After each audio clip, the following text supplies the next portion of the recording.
जैसा हमने वीडियोस में डिस्कस किया है लास्ट कि जो लोड है with respect to direction and with respect to time and with respect to distribution, तो उन्हीं से रिलेटेड हमने वहां पर भी क्वेश्चंस देखे थे और हम इसमें भी एक question with respect to direction भी देखने वाले हैं क्योंकि ये क्वेश्चंस हमारे लिए इंपॉर्टेंट होते हैं। तो एक क्वेश्चन मैं यहां पर आपके लिए रख रहा हूं, तो इस क्वेश्चन को पहले मेरे करने से पहले आप लगाने की कोशिश कीजिएगा। मैंने आपको लास्ट वीडियोज में यह भी समझाया हुआ है कि ये जो क्रॉस यहां पर इफेक्ट होता है, ये जो क्रॉस यहां पर दिख रहा है आपको, ये इस तरह से, इस क्रॉस का मीनिंग होता है कि जो एरो है, जो फोर्स है वो इनवर्ट जा रहा है, वो फोर्स जो है वो इनवर्ट जा रहा है, ठीक है, इस प्लेन को चीरता हुआ अंदर की तरफ, समझ रहे हो ना। तो आप यहां से इसका आंसर निकालिएगा कि इस फोर्स का इफेक्ट जो कि लग रहा है इसके परपेंडिकुलर, पहले सबसे पहले ये समझो, जो कि लग रहा है इसके परपेंडिकुलर, तो इस परपेंडिकुलर फोर्स पर, मतलब अगर मैं इसको यहां से देखता हूं, अगर मैं इसको यहां से देखता हूं तो आपको ये चीज कुछ ऐसी दिख रही होगी, ऐसे, ये कुछ इस तरह से, तो ये फोर्स ऐसे लग रहा है इसके परपेंडिकुलर, इस वाले सिस्टम के परपेंडिकुलर लग रहा है, यहां पर ये फिक्स मान लो, तो इस वाले सिस्टम के परपेंडिकुलर है, तो यहां से अगर ये फोर्स ऐसे लग रहा है ना, तो अब इसका आंसर देखिएगा, वीडियो पॉज कीजिएगा और आंसर देखिएगा इसका कि आंसर इसका क्या आने वाला है, ठीक है। मेरे से पहले आप इसका आंसर बताएंगे, ठीक है। चलिए फिर स्टार्ट करते हैं इसके बेसिकली सॉल्यूशन की बात। तो यहां पर ये जो फोर्स है, इस फोर्स को मुझे यहां पर सबसे पहले ट्रांसमिट करना होगा। फर्स्ट स्टेप, जैसा हमने लास्ट वीडियो में भी देखा था, फर्स्ट स्टेप हमारा क्या मिल के आने वाला है कि ये जो फोर्स है वो यहां पर हमें दिखाना होगा, ठीक है, ऐसे। एक फोर्स हमने ऐसे माना इमेजिनरी, और एक फोर्स हमने इसी पॉइंट पर, एक फोर्स हमने इसी पॉइंट पर ये माना डॉट से, मतलब एक बाहर की ओर आता हुआ और एक अंदर की ओर लगता हुआ। जैसे कि यहां की बात करूं, ये फिगर आपको उम्मीद है समझ में आ ही गया होगा, ठीक है। तो यहां पर अगर मैं एक इमेजिनरी फोर्स ऐसे मान लेता हूं, दिस इज द एफ, तो ये इमेजिनरी भी एफ मानूंगा और ये इमेजिनरी भी एफ मानूंगा। बट इससे हुआ क्या, इससे हुआ क्या, मुझे क्या फायदा मिलने वाला है यहां पर, मुझे ये फायदा मिलने वाला है कि ये जो पार्ट है आपके पास, ये एफ और ये एफ एक कपल बना रहा है, ये एफ और ये एफ एक कपल बना रहा है, ये एक सेम प्लेन में है। कौन सा वाला प्लेन है, वो ये वाला प्लेन, ठीक है। तो ये एक सेम प्लेन में है, एफ और एफ, तो यहां पर जो मोमेंट आएगा इसकी वजह से, इस एफ और इस एफ की वजह से एक मोमेंट आ रहा होगा, वो मोमेंट यहां पर काम कर रहा होगा, किस डायरेक्शन में काम कर रहा होगा, एस से, ठीक है, वो मोमेंट यहां पर एस से काम कर रहा होगा। मान लीजिए ये वाले हमारे पास प्लेन ये वाला है, समझिएगा इस चीज को, ये प्लेन हमारे पास ये है, ये प्लेन ये है, कौन सा वाला प्लेन मान लेते हैं हम इसे हम मानते हैं बेसिकली एक्स जेड प्लेन, ठीक है। तो ये हमारे पास एक्स डायरेक्शन होती है, ये हमारे पास जेड डायरेक्शन होती है, तो ये मेरे पास एक्स जेड है।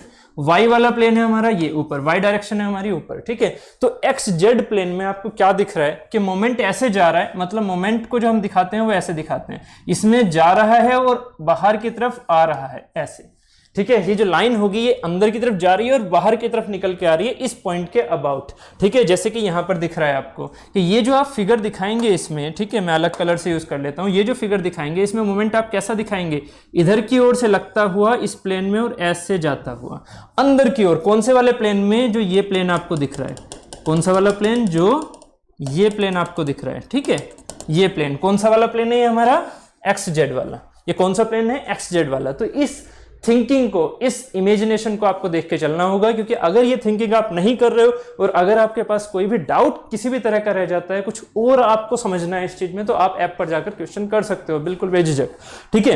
तो आपको यहां पर ये 3D व्यू भी समझ में आने चाहिए। अगर आपने 3D अच्छी है आपकी, अगर आप इमेजिनेशन अच्छे करते हो, तो जो मैं बोल रहा हूं वो आपको बिल्कुल अच्छे से समझ में आ रहा होगा, अगर आपका 3D विजुअलाइजेशन बहुत अच्छा है तो, ठीक है। बट अगर 3D विजुअलाइजेशन अच्छा नहीं है, आपको अच्छे से सोचवाना है मुझे कि हाँ सर ऐसे ऐसे सोचिएगा, ऐसे ऐसे सोचिएगा, तो वहां पर आप ऐप पर जाकर वो क्वेश्चन कर सकते हैं। मैं आपको वहां पर इंडिविजुअल आपसे या तो किसी एक लाइव सेशन में आपको मैं समझा दूंगा कि 3D में कैसे सीखा जाता है, कैसे समझा जाता है, मैं आपको वहां पर समझा दूंगा अच्छे से, ठीक है। अगर आपको समझ में आ रहा है तो वेरी गुड है, बहुत बढ़िया है, ठीक है। चलिए फिर आगे चलते हैं, मैं ये मान के चल रहा हूं कि आपका 3D इमेजिनेशन अच्छा है, ठीक है। चलिए फिर आगे चलते हैं। तो ये जो हमारे पास इफेक्ट आ रहा है, एक तो हमारे पास इफेक्ट आया मोमेंट का, जिस मोमेंट की वैल्यू यहां पर मैं इस वाले कलर से लिख रहा हूं, जिस मोमेंट की वैल्यू यहां पर ये है, m कितना है यहाँ पर, f इंटू एल का, अगर मान लीजिए ये डिस्टेंस हमारे पास l है, तो f इंटू एल का एक मोमेंट हमारे पास दिख रहा है इस तरह से जाता हुआ। अगर मैं ऊपर से देख रहा हूं तो ये कैसा दिख रहा है मुझे, क्लॉकवाइज। अगर मैं ऊपर से देख रहा हूं तो मुझे ये डायरेक्शन कैसी दिखेगी, क्लॉकवाइज, इस लाइन के अबाउट, इस जो ग्रीन लाइन मैंने बनाई हुई है, ठीक है, जो वर्टिकल लाइन है उसके अबाउट ये क्लॉकवाइज होगा। उम्मीद है आपको समझ में आ रहा होगा।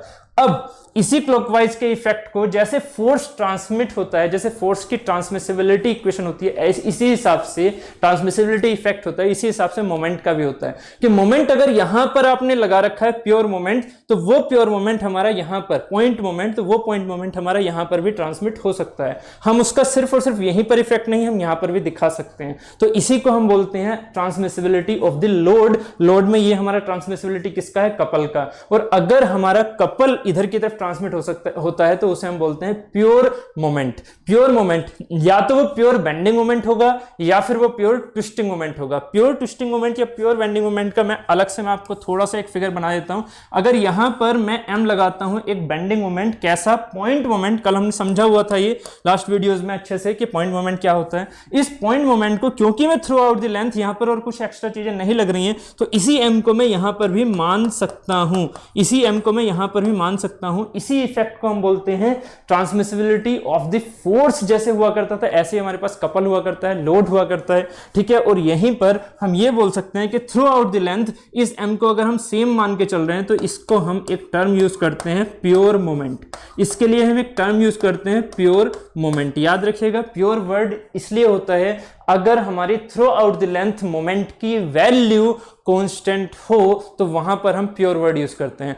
अगर हमारी through out the length force की वैल्यू कांस्टेंट है तो वो प्योर फोर्स सिस्टम है, ठीक है। और अगर हम बात कर रहे हैं यहां पर स्ट्रेसेस के, अगर मेरी stresses through out the length same है तो वो प्योर स्ट्रेसेस सिस्टम है, ठीक है। तो याद रखिएगा जब भी हम थ्रू आउट द लेंथ वाली बात करते हैं और सेम बात करते हैं तो वहां पर हम प्योर वर्ड यूज करते हैं, वहां पर हम प्योर वर्ड यूज करते हैं, ठीक है। क्लियर है? चलिए तो फिर अपने इस क्वेश्चन की तरफ ही चलते हैं। तो यहां पर एक मोमेंट तो इफेक्ट ये आ रहा है, ठीक है। और साथ ही एक फोर्स और लग रहा होगा। कौन सा वाला फोर्स लग रहा होगा? ये ब्लू कलर वाला जो दिख रहा है आपको, ये वाला फोर्स यहां पर काम कर रहा होगा, ठीक है। तो ये फोर्स मैंने यहां पर ऐसे ब्लू कलर से दिखा दिया कि ये फोर्स यहां पर काम कर रहा होगा, ठीक है।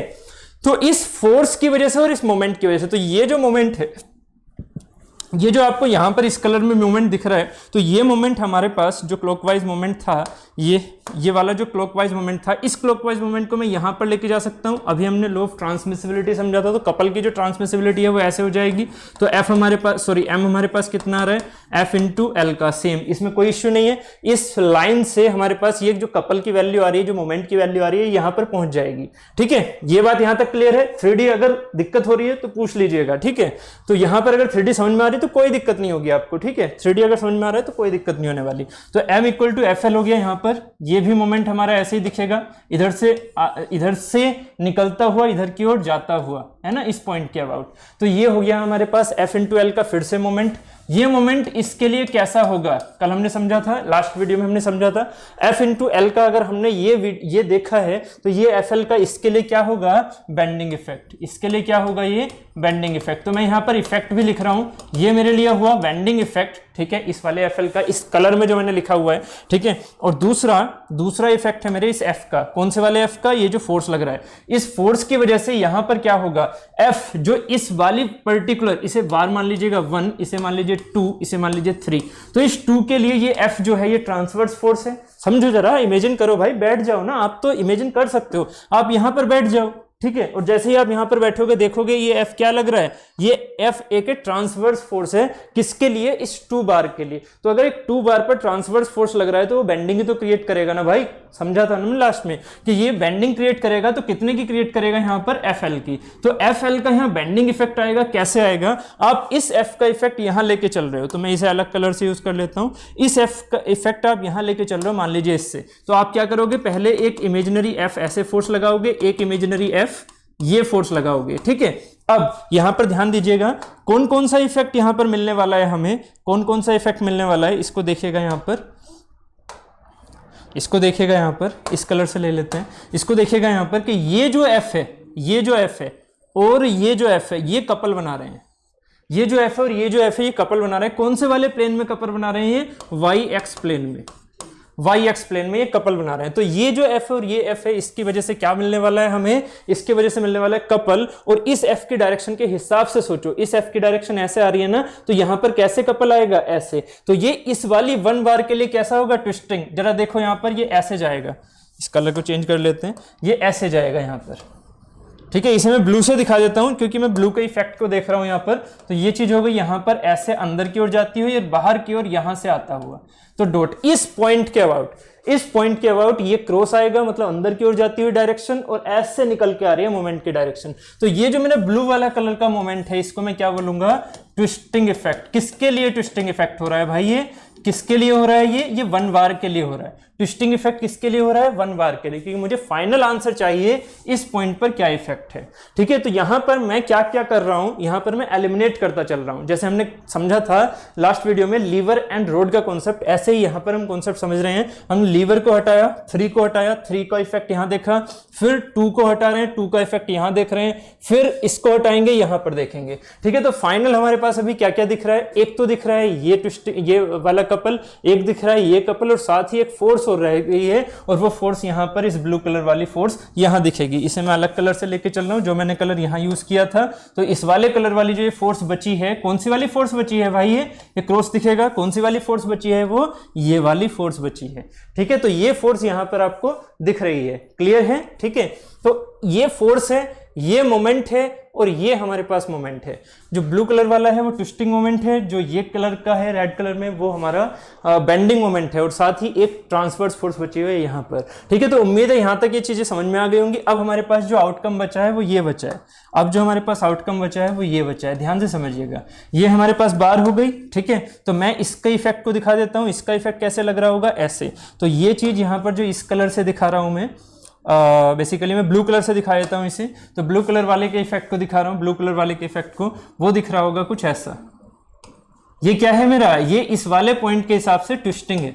उम्मीद है अब थोड़ा सा और समझ में आ रहा होगा, अब थोड़ा और समझ में आ रहा होगा कि ये हमारे लिए ट्विस्टिंग इफेक्ट हो रहा है, जो ये वाला इफेक्ट है। ठीक है, साथ ही ये है हमारे लिए बेंडिंग इफेक्ट, जो दिख रहा है ना ये वाला, ये है हमारे लिए बेंडिंग इफेक्ट। तो इस बेंडिंग इफेक्ट को भी मैं यहां पर दिखा देता हूं। ये है मेरा बेंडिंग इफेक्ट, कैसे जा रहा है, इधर से ऐसे निकल के आ रहा है। तो ये मेरा बेंडिंग इफेक्ट है, जो कि ऐसे निकल के आ रहा है। ठीक है, समझ रहे हैं, ये ऐसे निकल के आ रहा है। ये जो प्लेन है, अगर मैं प्लेन की बात करूं तो ये मेरा प्लेन एक्स जेड, ये मेरा प्लेन है एक्स जेड प्लेन, और ये वाला जो ट्विस्टिंग वाला प्लेन है, ट्विस्टिंग वाला प्लेन है मेरा कौन सा, इस तरह वाला, और इस तरह वाले प्लेन को मैंने क्या बोला है, वाई जेड प्लेन। ठीक है, ये मेरा जो प्लेन है, ठीक है, वो है मेरा एक्स वाई प्लेन, जिसे मैंने क्या बोला है, एक्स वाई प्लेन। ठीक है, तो इसे मैं एक्स वाई प्लेन बोल सकता हूँ। ठीक है, जो कि हमारा इस तरह से है। ठीक है, या बेसिकली अगर मैं इस सेंस में लेके चल रहा हूं तो इस प्लेन को मैं सीधा बोल सकता हूं यहाँ पर, इस प्लेन को मैं सीधा बोल सकता हूं यहाँ पर। ठीक है, ये प्लेन मेरा इस तरह वाला है ना, मतलब वाई जेड प्लेन। ठीक है, अगर मैं इस तरह से लेके चल रहा हूं। ठीक है, एक्स जो हमारे पास एक्स जेड प्लेन है वो ये हो गया। ठीक है, एक्स जेड प्लेन ये हो गया। तो ये वाला जो प्लेन होगा वो हमारा कौन सा होगा, वाई जेड प्लेन। तो इसे मैं क्या लिख सकता हूँ, वाई जेड प्लेन। तो हमारे पास ये वाला जो प्लेन आ जाएगा वो कौन सा है, ब्लू वाला, ये है मेरा Y Z plane. This is the Y Z plane. ठीक है, this is the Y Z plane. ठीक है, उम्मीद है यहां तक एक चीजें क्लियर हो गई होंगी। बट साथ में एक चीज और बची हुई है, साथ में एक चीज और बची हुई है, ये वाला फोर्स। तो ये फोर्स भी तो दिखाना होगा। ये फोर्स कैसे दिखाओगे, यहां पर ऐसे। ये कौन से वाले प्लेन में है, ये हमारा एक्स जेड प्लेन में है। ठीक है, अब जरा सोचिएगा कि ये जो फोर्स है इसका इफेक्ट भी तो यहां पर देखना है। तो यहां पर कौन कौन से इफेक्ट आएंगे, अब इसको सोचो, यहां पर कौन कौन से इफेक्ट आएंगे। तो यहां पर पहले तो आएगा, अब मैं इस पॉइंट को अलग से दिखा देता हूं, ये हो गया मेरे पास वो पॉइंट। पहला इफेक्ट आएगा, और इमेजिन करिएगा अपने माइंड में क्या प्लेन्स, ठीक है, एक्स वाई वाई जेड वगैरह प्लेन, ये अपने माइंड में इमेजिन कीजिएगा। तो इसको, ये क्या है मेरा पॉइंट मोमेंट है। तो इस पॉइंट मोमेंट को मैं वहां पर पहुंचा सकता हूं, इस पॉइंट मोमेंट को मैं वहां पर पहुंचा सकता हूं एज ए प्योर मोमेंट। तो ये पॉइंट मोमेंट वहां पर जब पहुंचेगा तो कैसा दिखाएगा, ये इस तरह से जा रहा है, ये इस तरह से जा रहा है। तो ये वाली चीज कैसे आएगी, ये इस तरह से आएगी। ठीक है, ये इस तरह से आ रही होगी। ठीक है, कौन से वाले प्लेन में, एक्स जेड प्लेन में। ठीक है, साथ ही क्योंकि ये जो हमारे पास P फोर्स लग रहा है और ये डिस्टेंस हमारे पास L है, तो PL जो हमारे पास आ रहा है वो PL हमारे पास मोमेंट आ रहा है ऐसे, PL हमारे पास मोमेंट आ रहा है ऐसे। तो ये दोनों ही मोमेंट एक दूसरे को कैंसिल कर रहे हैं, क्योंकि हमारे पास ये जो मैग्नीट्यूड है ये भी FL है, और ये जो मैग्नीट्यूड पहले था ये भी FL था। तो ये दोनों ही मोमेंट्स एक दूसरे को कैंसिल कर रहे हैं। तो जो ये बेंडिंग मोमेंट बन रहा है इस F की वजह से, और जो ये पहले से बेंडिंग मोमेंट था, ये दोनों ही एक दूसरे को क्या कर रहे हैं, कैंसिल। दोनों ही बेंडिंग मोमेंट एक दूसरे को क्या कर रहे हैं, कैंसिल। और अगर ये दोनों कैंसिल कर रहे हैं तो हमारे पास अब कौन सी चीज बचेगी, एक तो बचेगा ट्विस्टिंग मोमेंट। ये ट्विस्टिंग मोमेंट यहां पहुंच जाएगा, ये ट्विस्टिंग मोमेंट हम यहां पर पहुंचा सकते हैं इस तरह से। तो ये चीज मैं यहां पर ऐसे दिखा रहा हूं, इस तरह से। ठीक है, तो एक तो ट्विस्टिंग मोमेंट बचा और साथ ही एक ये F जो फोर्स है, इस F को आपको यहां पर पहुंचाना भी तो पड़ेगा ना, इस F को यहां पर आपको पहुंचाना भी तो पड़ेगा ना, तभी तो हमारे पास ये वाला ट्विस्टिंग बेंडिंग मोमेंट आया था जो इस कलर में दिखाया था।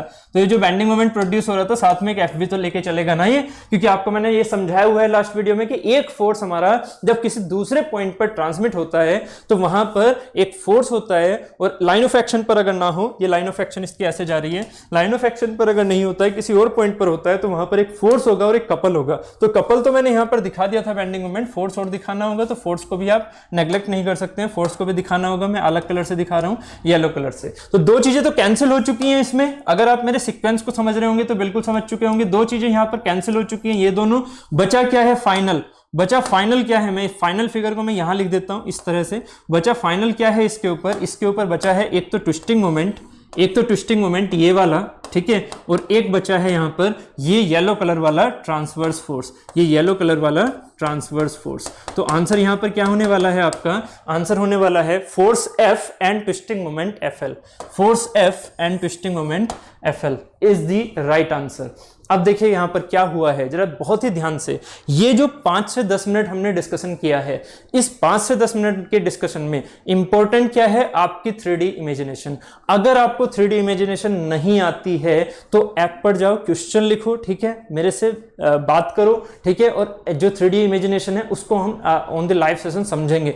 बिल्कुल इस चीज को अवॉइड मत कीजिएगा अगर आपकी 3D इमेजिनेशन अच्छी नहीं है तो। और अगर 3D इमेजिनेशन अच्छी है तो उम्मीद है आप इस चीज को अच्छे से समझ चुके होंगे, कोई इसमें दिक्कत नहीं आई होगी। क्लियर है? मैं ये मान के चल रहा हूं कि आपकी इमेजिनेशन अच्छी है, ठीक है। चलिए फिर आगे चलते हैं। तो ऐसे क्वेश्चंस आप अब गलती नहीं करेंगे, ऐसे क्वेश्चंस भी आपको PSUs में देखने को मिल जाते हैं, आपके एग्जाम्स में देखने को मिल जाते हैं, जितने भी आप फर्दर एग्जाम्स देने वाले हो, ठीक है। तो अब चलते हैं हम नेक्स्ट क्वेश्चन की तरफ, अब चलते हैं हम नेक्स्ट पार्ट की तरफ, that is the stress strain curve. Stress strain curve की अगर हम बात करें, ठीक है, ये हमारा टॉपिक है और इंपॉर्टेंट टॉपिक है, यहां से आपको क्वेश्चंस देखने को मिलते रहते हैं, ठीक है, वेरियस एग्जाम्स में। इंपॉर्टेंट टॉपिक, बहुत अच्छा इंपॉर्टेंट टॉपिक है। देखिएगा, मैं जो इस स्ट्रेस स्ट्रेन कर्व को लेके चलने वाला हूं वो बेसिकली किस सेंस में होने वाला है? बेसिकली होने वाला है वो एग्जाम पॉइंट ऑफ व्यू से, ठीक है, वो एग्जाम पॉइंट ऑफ व्यू से होने वाला है। एग्जाम पॉइंट ऑफ व्यू से इन द सेंस कि जो क्वेश्चन आपको फंसने वाले हैं वो हम यहां पर सारे डील करने वाले हैं। जो क्वेश्चन आपसे फंसने वाले हैं वो सारे डील करने वाले हैं, ठीक है। अगर आपको क्रिस्टलोग्राफिक स्ट्रक्चर में स्ट्रेस स्ट्रेन समझना है, अगर आपको क्रिस्टलोग्राफी, मैं आपको पहले ही समझा देता हूं, अगर आपको क्रिस्टलोग्राफी स्ट्रक्चर के हिसाब से, मतलब इन डेप्थ के कैसे क्रिस्टलोग्राफिक स्ट्रक्चर चेंजेस होते हैं, कैसे कैसे वहां पर कोटरल एटमॉस्फेयर बनते हैं, कोटरल एटमॉस्फेयर किस तरह से उस चीज को इनबिल्ट करते हैं अंदर से, अगर वो सारी चीजें आपको जाननी है तो ऐप पर आप जाकर और इन डेप्थ वाली वीडियो को भी देख सकते हैं, ठीक है। वहां से आप एक्सेस कर सकते हैं इन डेप्थ वाली सोम की वो वीडियो जिसमें मैंने पूरा कोटरल एटमॉस्फेयर वगैरह सब समझाया हुआ है, ठीक है। तो हम यहां पर एग्जाम पॉइंट ऑफ व्यू से स्ट्रेस एंड स्ट्रेन पढ़ने वाले हैं, ये आपको मैं पहले से ही क्लियर कर देता हूं। क्लियर? चलिए तो यहां स्टार्ट करते हैं हम स्ट्रेस स्ट्रेन कर्व। सबसे पहले क्या होता है? सबसे पहले स्ट्रेस स्ट्रेन कर्व से भी पहले अगर मैं कंडीशन की बात करूं तो हुक साहब ने ये जो चीजें आ रही हैं, जो स्ट्रेस स्ट्रेन कर्व है, ये पहले उसकी थ्योरी समझो, पहले उसकी कहानी समझो। कहानी क्या है? कहानी है कि हुक साहब ने एक्सपेरिमेंट किए, उसमें हमें ये एक्सपेरिमेंटल रिजल्ट मिलके आए हैं कि एक पर्टिकुलर मटेरियल, कोई सा भी मटेरियल, जिस तरह से हमने वहां पर एक्सपेरिमेंट किए तो हमें क्या देखने को मिल रहा है? हमें ये देखने को मिल रहा है कि सबसे पहले, ध्यान से समझिएगा, सबसे पहले हमने फोर्स लगाया, सबसे पहले हमने एक पर्टिकुलर बॉडी ली, यहां पर मान लीजिए एक्सपेरिमेंट में हमने एक पर्टिकुलर बॉडी ली और इस पर्टिकुलर बॉडी पर हमने क्या लगाया? एक फोर्स लगाया। ये कैसा फोर्स है? हमने फोर्सेस समझे हैं वीडियोस में, ये कैसा फोर्स है? This is the gradually applied load, है ना। उम्मीद है अब थोड़ा थोड़ा समझ में आ रहा होगा आपको, मैंने ग्रेजुअली अप्लाइड लोड बोल दिया तो आपको समझ में आ चुका होगा कि फोर्स कैसा है। धीरे धीरे बढ़ा रहे हैं हम, धीरे धीरे इक्विलिब्रियम स्टेट लेते हुए हम बढ़ा रहे हैं। ये सडनली अप्लाइड नहीं है, ये इंपैक्ट लोड नहीं है, ये डायनामिक लोड नहीं है, ये एक्सपेरिमेंटल लोड है जो कि ग्रेजुअली अप्लाइड है। तो P इक्वल टू 0 से शुरू होगा। हम क्या कर रहे हैं? हम एक्सटर्नल फोर्स लगा रहे हैं। इंपॉर्टेंट पॉइंट्स को सुनते जाइएगा। हम एक्सटर्नल फोर्स लगा रहे हैं, उस एक्सटर्नल फोर्स से क्या हो रहा है कि मटेरियल में डिफॉर्मेशन आ रहा है। हम क्या देखते हैं एक्सपेरिमेंट में? ये एक्सपेरिमेंट किसके अंदर हो रहा है? ये एक्सपेरिमेंट हो रहा है UTM मशीन के अंदर, ठीक है। हम यहां पर यूनिवर्सल टेस्टिंग मशीन की बात कर रहे हैं, यूनिवर्सल टेस्टिंग मशीन की बात कर रहे हैं।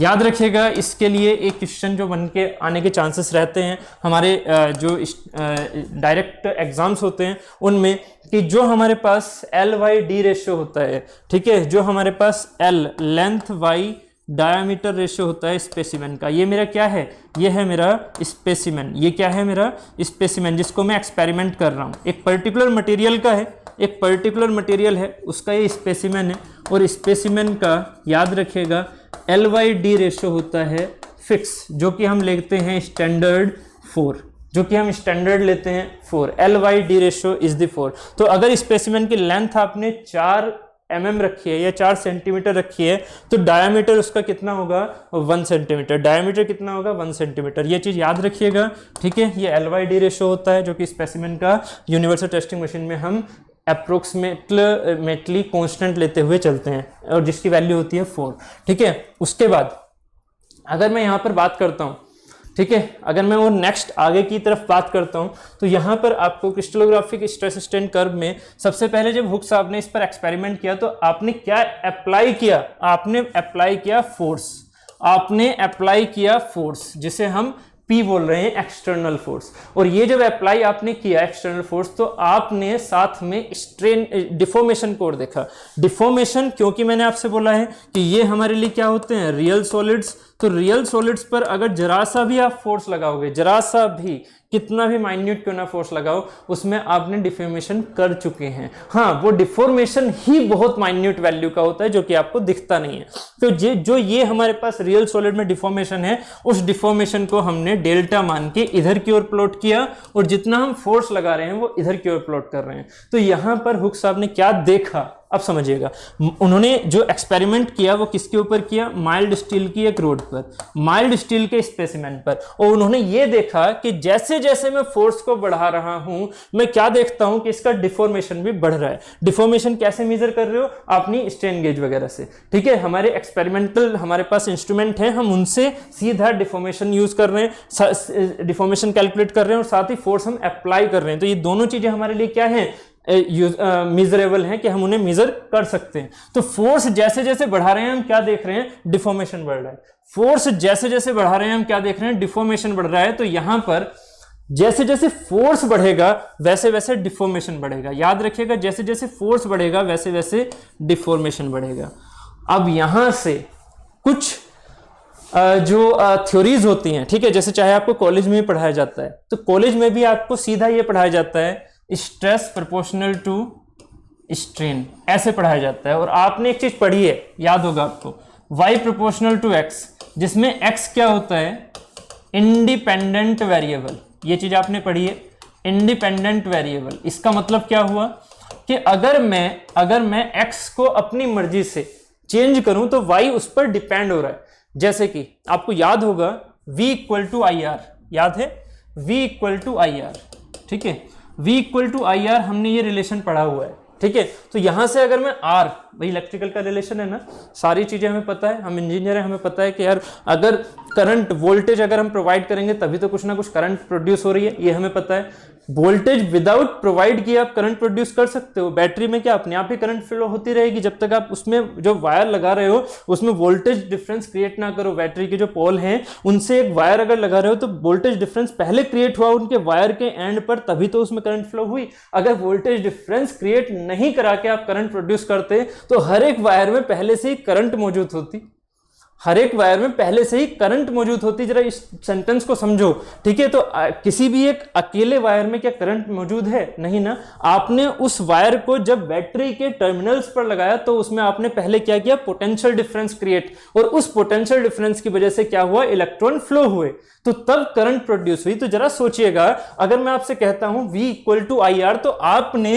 जनरली कॉलेज में यह समझा होगा कि V प्रोपोर्शनल टू I, मतलब रेजिस्टेंस को अगर हम कांस्टेंट मान लें, रेजिस्टेंस तो उसकी मटेरियल के रेजिस्टेंस की प्रॉपर्टी होती है कि हाँ वो कितना हमारा मटेरियल कंडक्टिव है, ठीक है, इलेक्ट्रिकल कंडक्टिविटी रखता है। तो V प्रोपोर्शनल टू I, इसका मतलब I पर डिपेंड कर रही है V, I पर डिपेंड कर रही है V, मतलब करंट पहले आ गया उसके बाद वोल्टेज आया, करंट पहले आ गया उसके बाद वोल्टेज आया, नहीं, ये छोटी छोटी गलतियां जो होती है ना, यहीं से हमारा बेसिक जो होता है वो खराब हो जाता है। v प्रोपोर्शनल टू i नहीं होता है, हमेशा याद रखिएगा, हमेशा याद रखिएगा i प्रोपोर्शनल टू v होता है। कुछ स्टूडेंट कह रहे हैं कि सर ये हमें पता है, बहुत अच्छी बात है, बट जिन्हें नहीं पता था, मैं ये सेंटेंस किनके लिए बोल रहा हूं, जिन्होंने वो छोटी सी एक मिस्टेक अपनी इलेक्ट्रिकल पढ़ते हुए कर ली थी अपने स्कूल टाइम में, ठीक है, वो चीज मैं यहां पर करेक्ट करवा रहा हूं कि I प्रोपोर्शनल टू V है, V is the independent characteristic, ठीक है। इस V पर डिपेंड करता है करंट, कभी भी करंट पहले फ्लो होकर वोल्टेज नहीं दे रहा, वोल्टेज हमारे पास डिफरेंस है तब करंट आ रहा है। ऐसे ही हमारी सोम की कहानी है, याद रखिएगा, ऐसे ही सोम की कहानी है। आपने ग्रेजुएशन टाइम पर अपने हिसाब से पढ़ा होगा, यहां पर उस चीज को थोड़ा अच्छे से समझे चलो, अच्छे समझ के इन द सेंस कि यहां एक फोर्स जो है, जो फोर्स है that is the external agent, that is the external agent.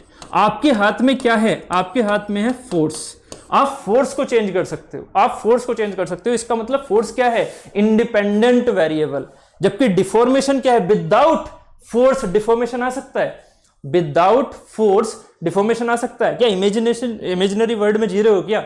है फोर्स लगाओगे नहीं और डिफॉर्मेशन आ जाएगा, ऐसे हो सकता है कभी? तो याद रखिएगा, फोर्स जो होता है वो इंडिपेंडेंट होता है एक्सटर्नल फोर्स, जबकि डिफॉर्मेशन क्या होता है, फोर्स पर डिपेंड कर रहा होता है। सीरीज समझो, ठीक है। अब कहोगे सर आप तो उल्टा पढ़ा रहे हो, सर आप तो सिग्मा प्रोपोर्शनल टू एप्सिलॉन की जगह आप कहना चाह रहे हो एप्सिलॉन प्रोपोर्शनल टू सिग्मा।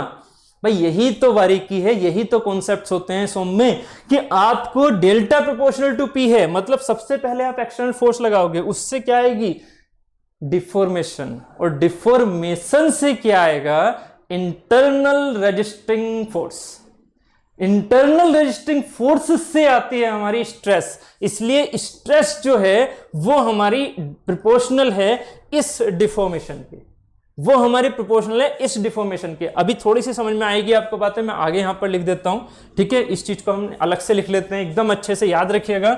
जो आपने एक्सटर्नल फोर्स लगाया, आपने एक्सटर्नल फोर्स लगाया किसी एक पर्टिकुलर बॉडी पर, ये मान लीजिए एक पर्टिकुलर बॉडी है, इस पर आपने एक्सटर्नल फोर्स लगाया, इस फोर्स की वजह से आपको क्या मिल रहा है भाई, इस फोर्स की वजह से मिल रहा है मान लीजिए डिफॉर्मेशन, और ये डिफॉर्मेशन मान लीजिए कुछ ऐसा मिल रहा है, ये डिफॉर्मेशन मान लीजिए कुछ ऐसा मिल रहा है, ठीक है। ये थोड़ा फिगर में सही से बना देता हूं, एक सेकंड रुकिएगा बस।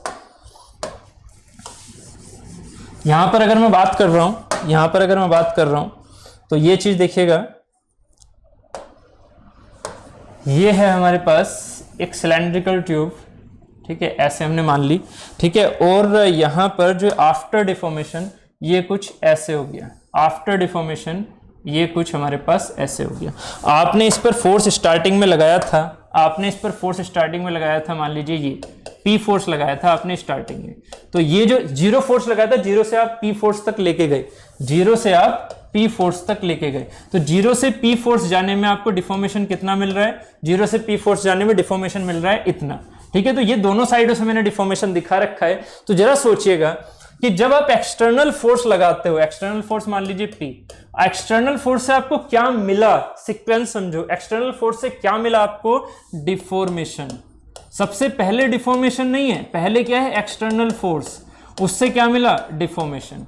अगर देखो किसी चीज में डिफॉर्मेशन है तो स्ट्रेन की डेफिनेशन, जो कि आपको कॉलेज टाइम से याद है थोड़ी, ठीक है, स्ट्रेन क्या होता था, अभी मैं आपको समझाऊंगा चैप्टर 2 में बेसिकली स्ट्रेन क्या है, ठीक है। तो स्ट्रेन क्या है मेरा, change in dimension upon original dimension, जो आपको याद है, तो यहां पर लिख लेते हैं चेंज इन डायमेंशन। मान लीजिए इधर से भी डेल्टा वाई 2 है और इधर से भी डेल्टा वाई 2 है, तो ये हमारे लिए, और टोटल लेंथ हमारी ओरिजिनल कितनी थी, L, तो मैंने क्या किया, total change in dimension delta हो गया डिवाइडेड बाई L, तो ये मेरे लिए हो गई स्ट्रेन, ये हो गई स्ट्रेन। अब जरा सोचिएगा डिफॉर्मेशन के बाद क्या मिली, डिफॉर्मेशन अगर हो रहा है तो स्ट्रेन तो है ही ना, क्योंकि स्ट्रेन किसी और चीज पर डिपेंड कर रही है क्या, नहीं, ओरिजिनल लेंथ तो होती ही है किसी भी चीज की, और डिफॉर्मेशन हमने यहां पर प्रोड्यूस कर ही दिया है, तो डिफॉर्मेशन डिवाइडेड बाई लेंथ ही तो करना है। ये सिंपली हमारे पास एक क्या है, एक मैथमेटिकल एक्सप्रेशन ही तो है, स्ट्रेन। तो डिफॉर्मेशन से क्या आ रही है, स्ट्रेन, यानी कि दोनों ही चीजें हमारी क्या है, एक तरह से सिमिलर है, ठीक है। बस एक में क्या हुआ, ओरिजिनल लेंथ से हमने उसे डिवाइड कर दिया, तो डिफॉर्मेशन से आया स्ट्रेन, ऐसे हम मान के चल सकते हैं,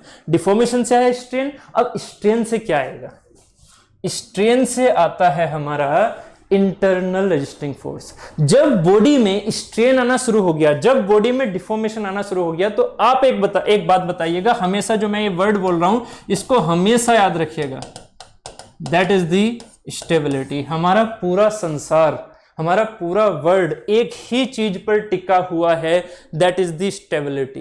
कोई सा भी सब्जेक्ट, कोई सी भी ब्रांच, फिजिक्स, केमिस्ट्री, बायो, कुछ भी लेके चलो, कुछ भी लेके चलो, सबका जो बेस है दैट इज द स्टेबिलिटी। सारे लॉज किसके ऊपर बने हुए हैं? स्टेबिलिटी के। याद रखिएगा हमेशा, स्टेबिलिटी ही हमारा की पॉइंट है, ठीक है, पूरे संसार का।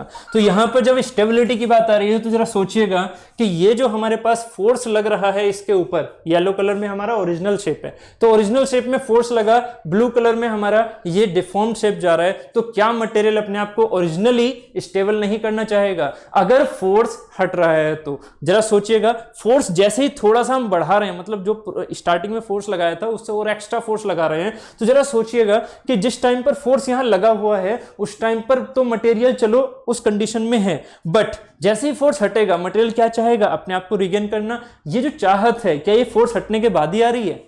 यहीं से छोटी छोटी चीजों को समझो, ये जो चाहत है उसकी अपने आप को रिगेन करने की, क्या वो पहले से नहीं थी, या सिर्फ और सिर्फ फोर्स हटने के बाद वो जाग गया और उसके बाद वो अपने आप को रिगेन करना चाह रहा है? ऐसे तो नहीं है ना कि पहले वो सो रहा था और फोर्स हटा के, अच्छा भाई फोर्स हट गया अब चलो जाग जाओ, जागने के बाद वापस आ जाओ, ऐसे तो नहीं हो रहा है ना, ठीक है। फोर्स जैसे ही लग रहा है वैसे ही येलो कलर में जो पोजीशन है उसकी, वो ये कह रही है नहीं भाई फोर्स लग रहा है बट मैं तो अपने आप को रिगेन करना चाह रहा हूं। तो ये जो रिगेन करने का सेंस आ रहा है, that is the simply internal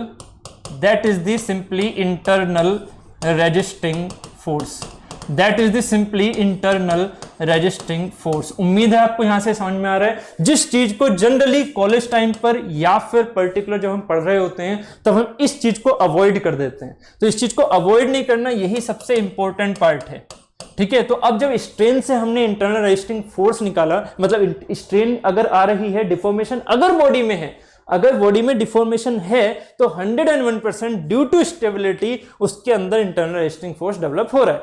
और जैसे ही उसमें इंटरनल रेजिस्टिंग फोर्स डेवलप होगा तो यहां पर स्ट्रेस प्रोड्यूस होगी, यहां पर स्ट्रेस प्रोड्यूस होगी। स्ट्रेस क्या होती है? स्ट्रेस की सिंपल डेफिनेशन होती है फोर्स अपॉन एरिया, है ना। आप यही तो बोलते हैं फोर्स अपॉन एरिया। अरे भाई इस चीज को भी हमें थोड़ा अब डेप्थ में अच्छे से समझना है। फोर्स बेसिकली यहां पर क्या है?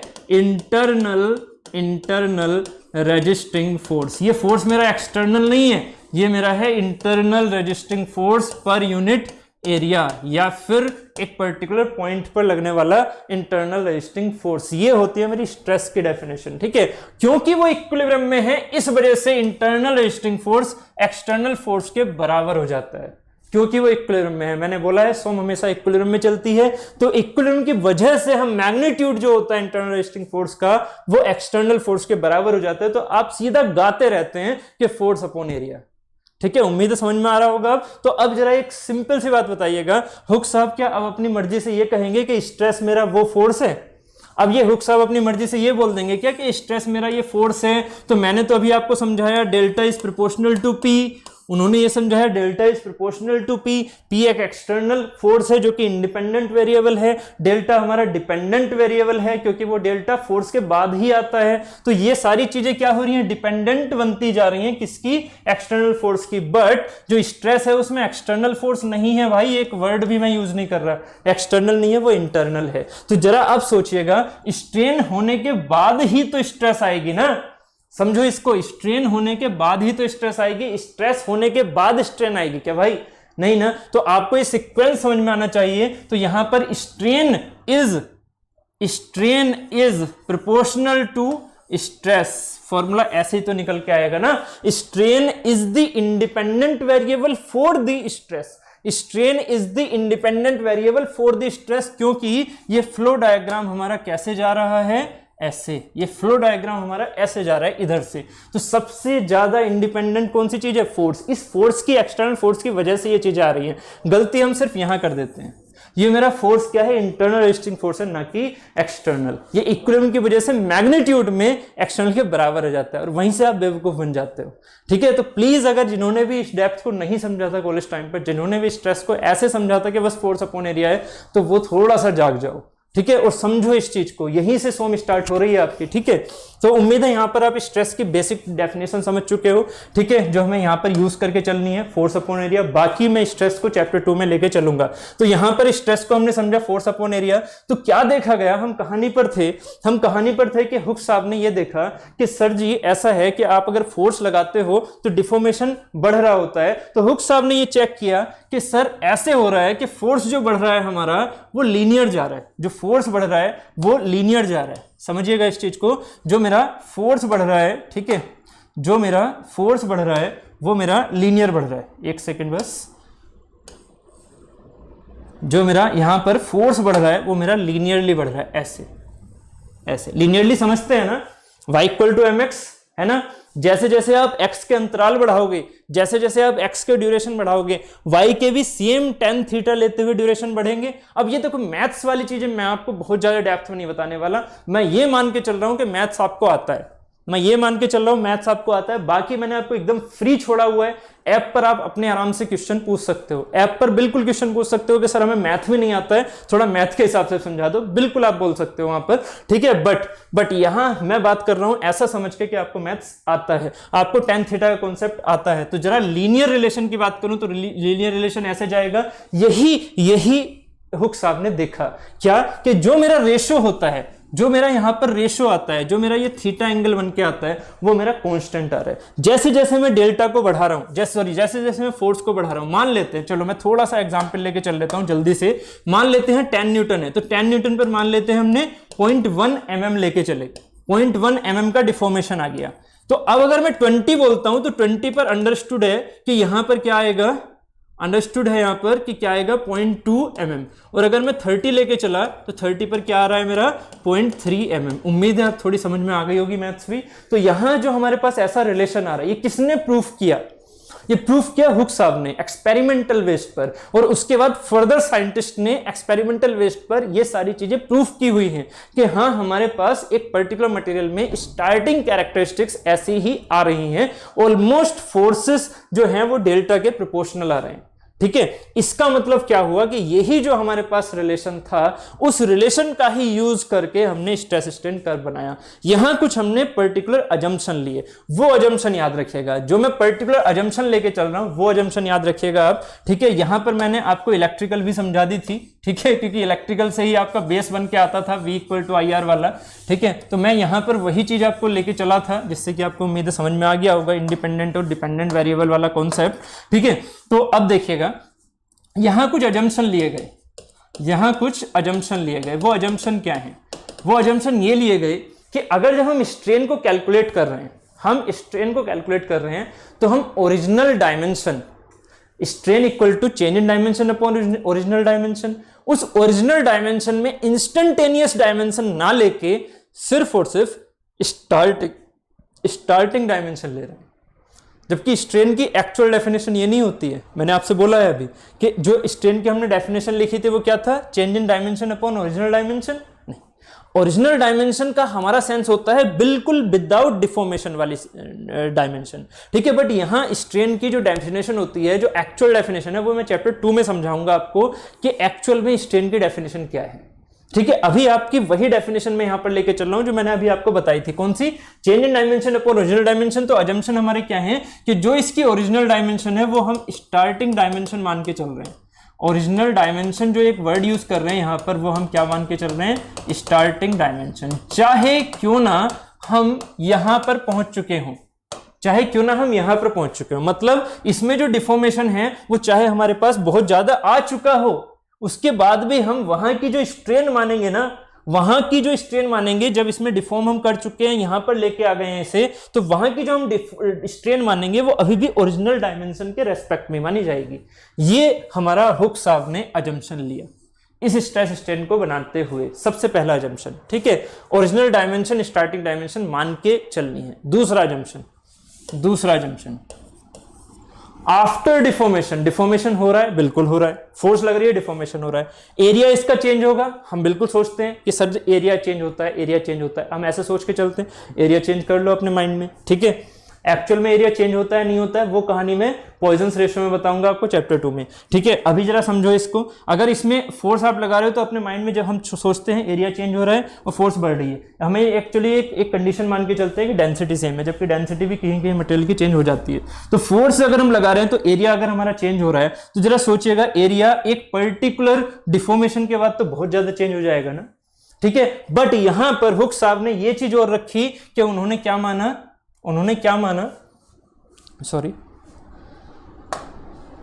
यहां पर हम एक लाइन लेके चल लेते हैं ये वाली, ठीक है। उन्होंने क्या माना कि जो सेकंड वाला हमारा अजम्पशन है वो ये है कि जो एरिया है वो हमारा कांस्टेंट है, एरिया हमारा चेंज नहीं हो रहा आफ्टर डिफॉर्मेशन।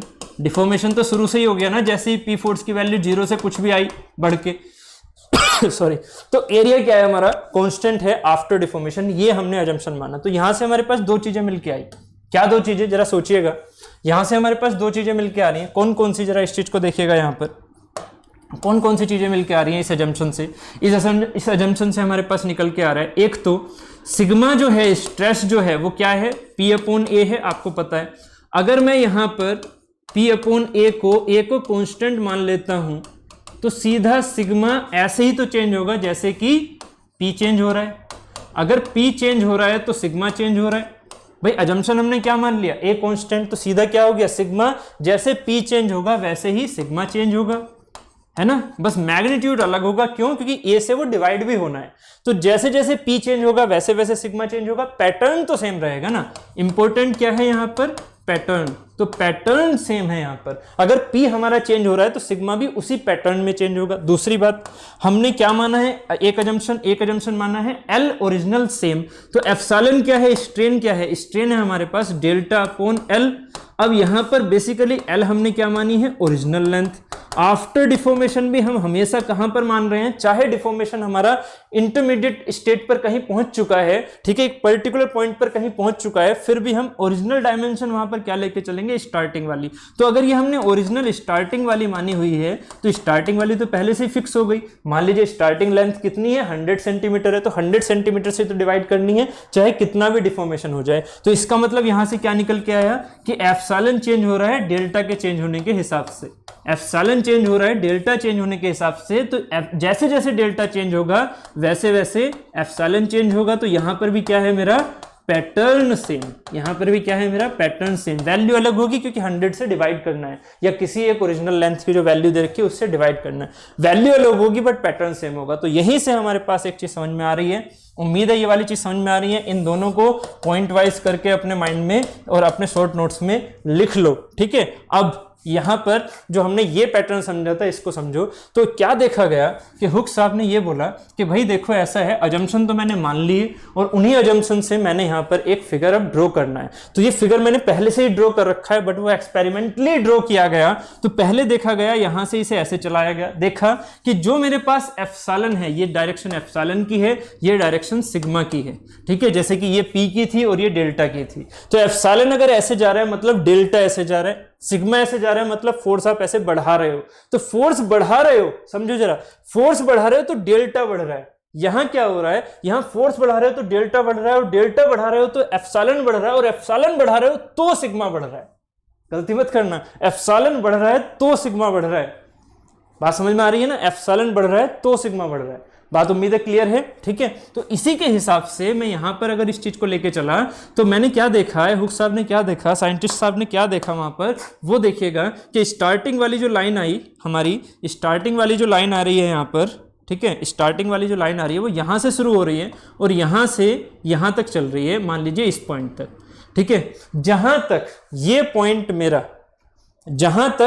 पॉइंट मेरा लीनियर रिलेशन को फॉलो कर रहा है, समझिएगा इन चीजों को छोटी छोटी, जहां पर ये पॉइंट मेरा लीनियर रिलेशन को फॉलो कर रहा है, ये लिमिट मेरी क्या कहलाती है, प्रोपोर्शनल लिमिट। ये लिमिट मेरी क्या कहलाती है, प्रोपोर्शनल लिमिट, ठीक है। मैं यहां पर इस चीजों को और ऐड करता रहता हूं, ठीक है, कि यहां पर जो मेरी स्टार्टिंग की लीनियर रिलेशन है उस लीनियर रिलेशन में जब हमारे पास आउटकम मिल रहा है, हमें आउटकम समझ में आ रहा है ना, डेल्टा फोर्स बढ़ा रहे हो, डेल्टा बढ़ रहा है, डेल्टा बढ़ रहा है, एप्सिलॉन बढ़ रहा है, एप्सिलॉन बढ़ रहा है, सिग्मा बढ़ रहा है। तो सिग्मा जो है हमारे पास वो लीनियर रिलेशन के साथ मिल रहा है एप्सिलॉन के। ठीक है, तो यहां पर मैं क्या कर रहा हूं, सिग्मा प्रोपोर्शनल टू एप्सिलॉन लिख रहा हूं। तो लीनियर रिलेशन, इसे हम क्या बोल देते हैं, प्रोपोर्शनल लिमिट। जहां तक मेरा लीनियर रिलेशन फॉलो कर रहा है उस लिमिट को हम क्या बोलते हैं, प्रोपोर्शनल लिमिट। मेरी लैंग्वेज पर जाओ, वर्डिंग लिखो कि जिस पॉइंट तक मेरा लीनियर रिलेशन फॉलो कर रहा है उस पॉइंट को हम बोलते हैं प्रोपोर्शनल लिमिट। तो इस फिगर में प्रोपोर्शनल लिमिट दिखा दूं भाई, तो दिखा देते हैं यहां पर, this is the proportional limit. इसे बोल दिया हमने ए पॉइंट, इसे बोल दिया हमने ए पॉइंट। ठीक है, ये मेरा प्रोपोर्शनल लिमिट था। उसके बाद यहां तक हुआ क्या, इसकी कहानी ही समझनी है हमें। इंपॉर्टेंट यही है कि इस प्रोपोर्शनल लिमिट तक हम क्या देख रहे हैं कि सिग्मा प्रोपोर्शनल टू है एप्सिलॉन।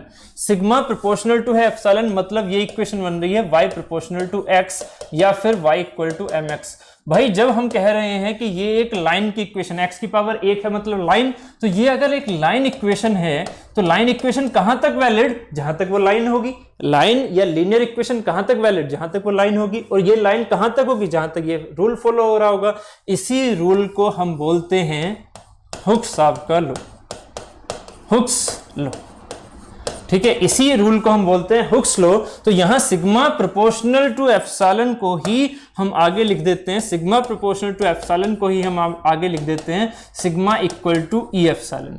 यहां पर एप्सिलॉन कौन सा है मेरा, लॉन्गिट्यूडनल। ये है लेंथ वाइज, बात हुई थी ना लास्ट वीडियो में कि लेंथ वाइज को हम लॉन्गिट्यूडनल बोलते हैं। यहां पर स्ट्रेन कौन सी आ रही है, डिफॉर्मेशन किसमें है, लेंथ वाइज ना। तो लेंथ वाइज जो हमारे पास स्ट्रेन आ रही है that is the longitudinal strain. तो longitudinal strain is proportional to, कौन से प्रोपोर्शनल है वो है प्रोपोर्शनल सिग्मा से। और ये सिग्मा कौन सी है, सिग्मा है ये एन। सिग्मा एन को बोलते हैं नॉर्मल स्ट्रेन, नॉर्मल स्ट्रेस। तो नॉर्मल स्ट्रेस किस डायरेक्शन में होगी, जैसे पी लग रहा है उसी डायरेक्शन में नॉर्मल स्ट्रेस है। ठीक है, नॉर्मल स्ट्रेस की जो कंडीशन है उसके बारे में बात करूंगा चैप्टर 2 में अच्छे से। तो अभी यहां पर इसे सिग्मा एन लिख दिया हमने, इसे लॉन्गिट्यूडनल लिख दिया। तो जब हमने यहां पर सिग्मा एन और एप्सिलॉन लॉन्गिट्यूडनल लिखा था तभी ये प्रोपोर्शनैलिटी हटते हुए, अब मैं जो वर्ड बोल रहा हूं उस पर ध्यान देना, तभी ये प्रोपोर्शनैलिटी हटते हुए हमने कांस्टेंट लिया। और ये कांस्टेंट किस चीज को दिखाएगा, याद करो, ये कांस्टेंट किस चीज को दिखाएगा, कहां से रिलेशन आया था, रिलेशन आया था हमारा इस चीज से, याद है आपको,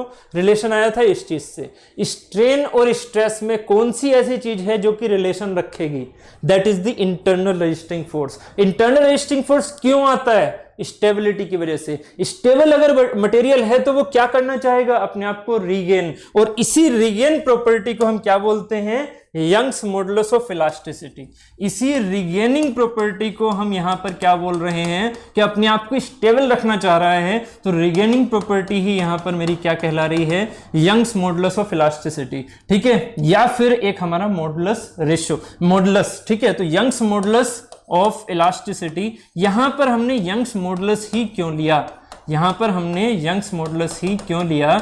इलास्टिसिटी का तो मीनिंग होता है रिगेनिंग करना, बट हमने यंग्स मॉडुलस ही क्यों लिया, क्योंकि यहां है length wise and normal stress की बात, length wise strain and normal stress की बात। अगर मेरा मटेरियल शियर स्ट्रेन में जा रहा होता तो यहां पर लिया जाता G, और अगर मेरा मटेरियल वॉल्यूमेट्रिक स्ट्रेन में जा रहा होता तो यहां लिया जाता K। तो हमेशा याद रखिएगा हुक्स लॉ सिर्फ एक ही नहीं होता है, हुक्स लॉ सिर्फ एक ही नहीं होता है। कौन सा, sigma equal to E epsilon ना।